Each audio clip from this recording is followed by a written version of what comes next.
మే 16 తారీఖు శనివారము అమావాస్య శని జయంతి చాలా విశేషమైన రోజండి. ఎవ్వరు కూడా మిస్ అవ్వద్దు.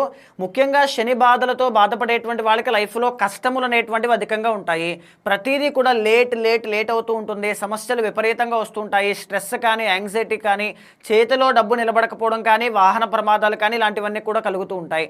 గోచార రీత్యా మనం చూసుకుంటే కుంభ, మీన, మేషరాశి వాళ్ళకి ఏలినాటి శని నడుస్తోంది.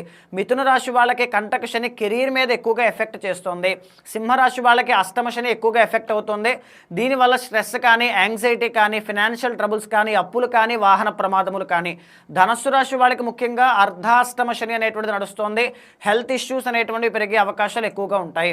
ముఖ్యంగా వీళ్ళే కాకుండా పర్సనల్ చార్ట్లో కూడా శని మహాదశ, అంతర్దశ, సప్తమాధిపతి శని వక్రగతిలో అష్టమంలో ఉండడం, మెరిటల్ లైఫ్లో ప్రాబ్లమ్స్ ఎక్కువగా ఉండడం, లీగల్ లిటిగేషన్స్ ఇలాంటివన్నీ కూడా చూస్తున్న వాళ్ళు మే 16 తారీఖున తప్పకుండా ఇప్పుడు నేను చెప్పబోయే 5